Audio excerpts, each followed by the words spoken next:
Station, this is Houston. Are you ready for the event?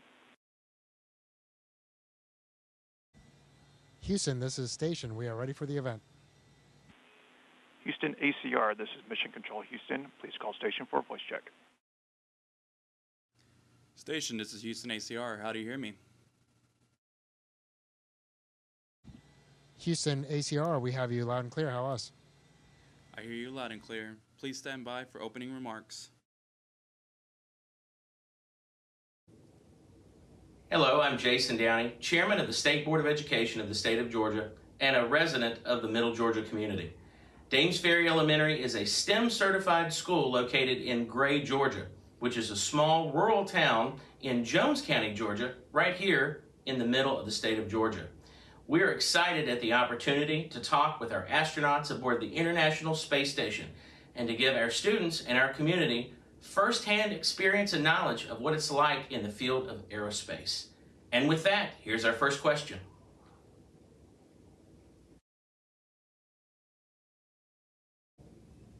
Hi, my name is Morgan, and my question is, how do you know if it's day or night in the International Space Station? Hi, Morgan, and thank you, Mr. Downey, and to all the students of Dames Ferry. Welcome to the International Space Station.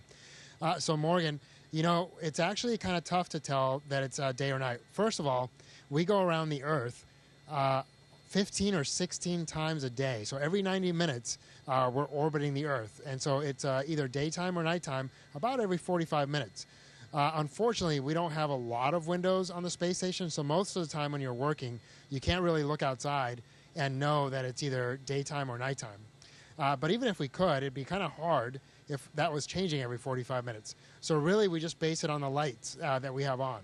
So we operate on what's called GMT, or Greenwich Mean Time, and we basically turn on the lights around 7 a.m. in the morning, and we turn them off around 10 p.m., and that way that just keeps us in rhythm. And we work from about 7 a.m. to about 7 p.m., and they get some time off in the evenings. But we also get, during the day, we get some time to work out and to have meals together. So yeah, mostly we tell by the lights and just by what time of day it is. Hi, my name is Alyssa, and my question is, what effects does space have on your body?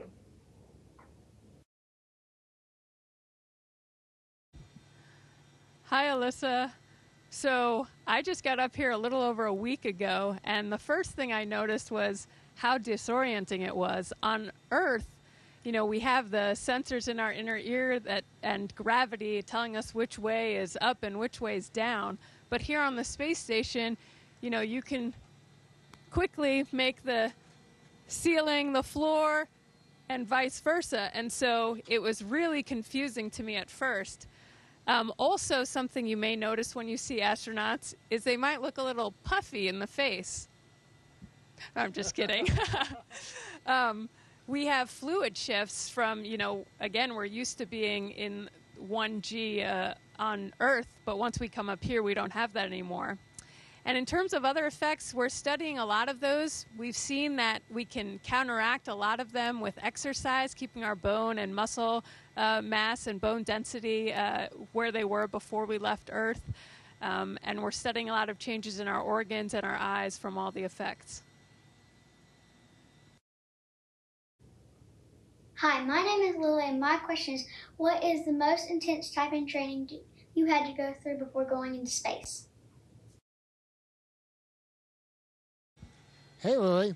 Well, we go through a lot of different training when we're up here in space. So when we first become astronauts, we train for about 2 years during our astronaut candidate training. And that's when we learn to do spacewalks in our spacesuits. We learn to fly a jet so we can think a little bit more quickly and make decisions in a very intense environment. We also learn the Russian language, and we learn a lot of things about the International Space Station. And so because we all come from different backgrounds, for some people, different things are more challenging than others. I think all of us think that physically, the spacewalk training is probably the most challenging. The spacesuit itself weighs about 300 pounds, and you practice in this gargantuan pool. And so you're essentially weightless in the pool, but just moving that much mass through water is very challenging. Academically, learning Russian can be very challenging, but for some people, flying can be really hard because you're doing flips and turns sometimes, and for some people that just makes them feel sick. So it doesn't feel great. So yeah, there's lots of really fun training, but also very challenging training. But the cool thing is we all get to learn a lot of new things. Hi, my name is Annie, and my question is it true that you must be able to speak other languages to communicate with other astronauts on the International Space Station? Hi, Annie. That's a great question. So, as you said, it's the International Space Station. Right now, we have astronauts from 4 different countries on board. So each morning, we get greeted, Dobro utra, Ohayo gozaimasu, good morning, and good morning.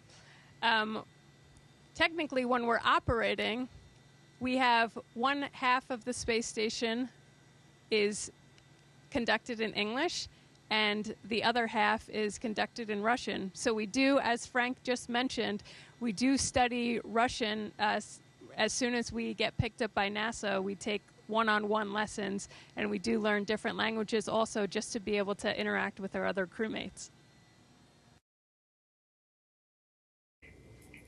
My name is Bryce. My question is, what do you sleep? Hey, Bryce. Well, we each have our own little tiny room about the size of a phone booth. You guys probably aren't old enough to know what a phone booth is, but it was this little booth you could go into to make phone calls back before cell phones came into existence. And so they're called crew quarters, and in there we have sleeping bags. We also have a computer that we can send emails on or make calls to our family on. And then we have little odds and ends in there. So it's about the size of a phone booth. The cool thing about our crew quarters is they're essentially all lined up in one area. And so somebody sleeps on the side, somebody sleeps on the floor, on the other side, and then somebody sleeps on the ceiling. But we all feel exactly the same because, again, there's really no sense of direction up here because we're weightless. And so once you're in there, everybody feels like they're facing the same direction, even though we're all facing 4 different directions. Hi, my name is Taylor, and my question is, how fast does a rocket accelerate when it is launching off into space?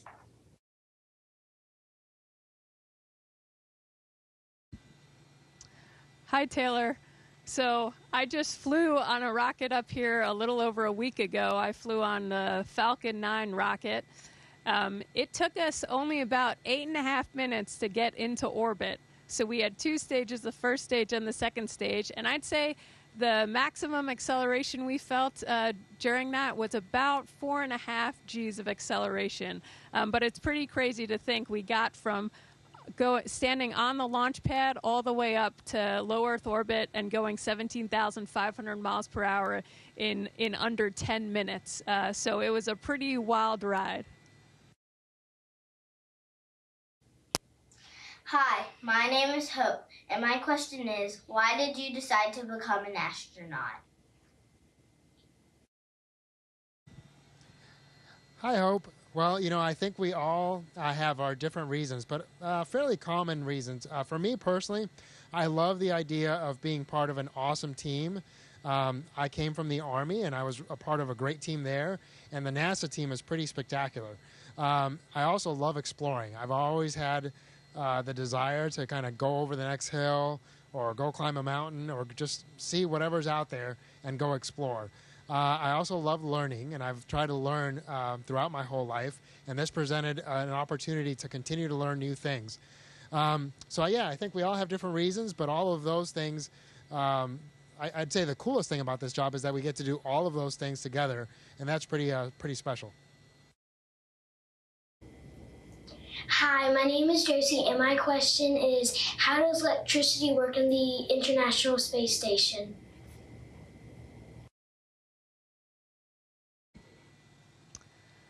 Hi, Josie. So if you've ever seen an image of the International Space Station, you'll see that we have these big solar arrays out there. We have 4 pairs of solar arrays throughout the space station, and those basically take energy from the sun and convert it to electricity, and then we distribute that throughout the whole station. Actually, just recently we installed upgrades to those solar arrays, and Frank took part in those spacewalks. Do you want to talk about those at all? Yeah, so it was a lot of fun to go out there and essentially add a little part to the space station. And those solar arrays are going to provide a lot more power, which is really important as we start to grow the International Space Station, bring commercial partners on board. So we're going to need more power. So it's really important that we got those out there. Hi, my name is Lyndon, and my question is, how many times does the International Space Station orbit in the Earth in one day? Hey, Landon, that's a great question. Like I said before, I think most days we orbit the Earth about 16 times. It kind of depends on when you are in your orbit when it crosses midnight. So 15 or 16 times a day. It's pretty cool to go out to the window and look outside and see yourself traveling at 17,000 miles an hour. It's amazing how fast the Earth goes by underneath you. Of course, the Earth is also rotating underneath us, and so because of that, as we orbit, we get to see a different part of the Earth during every orbit, and we pretty much get to see all different parts of the Earth, except for the poles, throughout the year. So it's really cool. The reason we don't get to see the poles is because our orbit is at a 51-degree inclination, so at a slight angle. So we never quite go over the top or quite over the bottom. We just spin around 51 degrees away from the equator. Hi, my name is Blaze, and my question is, how do you keep active on the International Space Station? Hi, Blaze. So it's actually very important that we stay active up here because since we don't get the normal exercise from moving around, a lot of our muscles that we would normally be using back on Earth aren't being used on a daily basis. So what we do instead is we work out every single day. We're scheduled for 2 hours of exercise. We have what's called the ARED. It's an active resistive exercise device. And that basically uses vacuum tubes to create resistance, and that's how we lift and work out and get strong. And then we also do cardio every day. We've got a treadmill, we call it T2, and so we basically wear a harness, and that pulls us down to the treadmill, and we can increase or decrease the load that we feel as we run or walk on the treadmill. And lastly, we have a stationary bike up here we call Cevis. And for me personally, that's been the most difficult part because on Earth, you can use your weight to help push those pedals down, but up here, it's all your legs doing it. So we stay very active up here. Hi, my name is Cameron, and my question is can you fall down in space since there's zero gravity? Hey, Cameron, that's a great question. So unfortunately, or maybe fortunately, no, we can't fall down. So if we just let go of our feet, which is kind of what we hang on with most of the time. We use our feet on these little rails at the bottom of what we call the floor here, and that's what keeps us standing up. But if we let go, we'll just kind of float away, and you can just push yourself back down. You come down. Now, what you can do is you can run into things a lot, and that's because if you don't push yourself in just the right way, physics comes into play, and your vector has to be just right. Otherwise, you may go off to the left or up high, depending on which way you push yourself instead of the way you intended to push yourself. But no, you can't fall down, but it can be a lot of fun to fly around here. Hi, my name is Isaac, and my question is, why do moon rocks not float in space like everything else?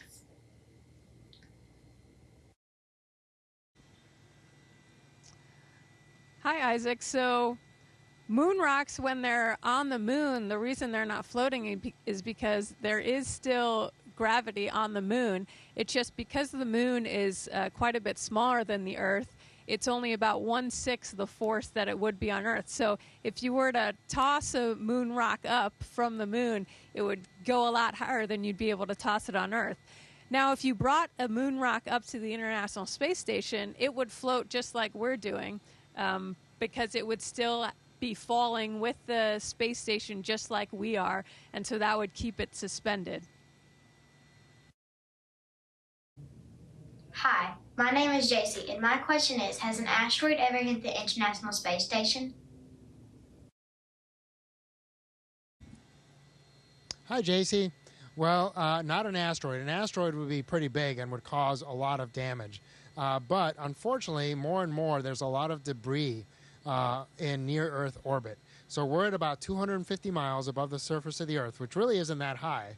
And there's lots of satellites that are up higher. There's a few things that are down below us. But all that stuff is just kind of falling around the Earth. And, of course, we are also falling around the Earth. We just happen to be falling, or I guess we should say flying, at a speed that's fast enough that our fall rate is equal to the curvature of the Earth. So we never actually get that much closer to the Earth. We just go around the Earth by falling. But all that to say, all this stuff is just flying around the Earth just like we are. And every once in a while, those tiny little pieces of debris will run into the space station. But even when it's small, when it's traveling at 17,000 miles per hour or faster, it can cause a lot of damage. So the station is built in a way to protect us against those things.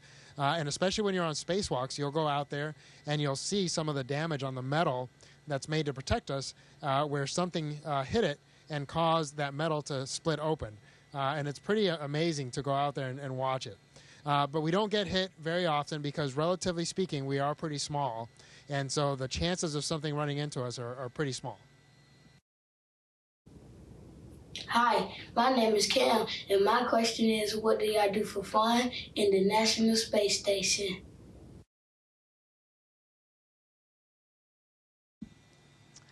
Hi, Cam. That's a great question because, as you know, we're not just working up here. This is also where we live, and we've been doing long-duration missions. So Frank's been on orbit almost a year, so it's important to have fun while you're up here as well. Some things we do in our off time, we'll get together as a crew and just eat and share stories together. Sometimes we'll even set up some games, get a little competitive. You know, the other day we set up our version of cornhole on the space station. It turns out you have to aim differently than you would on Earth, so I hadn't quite gotten the hang of it yet. But we also have several different musical instruments on board. We have a couple guitars up here, so in your free time, people can play and sing songs as well. Hi, my name is Gabriel, and my question is, how do y'all watch TV in space? Hey, Gabriel. Well, like Jasmine was saying, kind of staying entertained every once in a while is a lot of fun. You know, most of the time we just go look out the window because that's about the most beautiful thing you've ever seen, and it's pretty entertaining. But we have a great support crew from the ground who sends up movies and different TV shows, and basically we get that feed through satellites, and then we download it on different hard drives on the space station, and we can just watch it at our leisure. We can also just connect directly to satellite TV, just like you guys can, and we can watch TV live when we have satellite coverage. And so, yeah, we can pretty much watch anything we want recorded and live TV if we have the right coverage to do that. This has been an amazing opportunity for our students and the community to learn about science, technology, engineering, and math, and how it can enhance your love of learning. Thank you from all of us to you. And thank you guys. Have a great day. And to all the students of Middle Georgia, keep learning, and we can't wait to see what you guys do in the future. Station is the Houston ACR. That concludes the event. Thank you to all participants. Station, we are now resuming operational audio communications.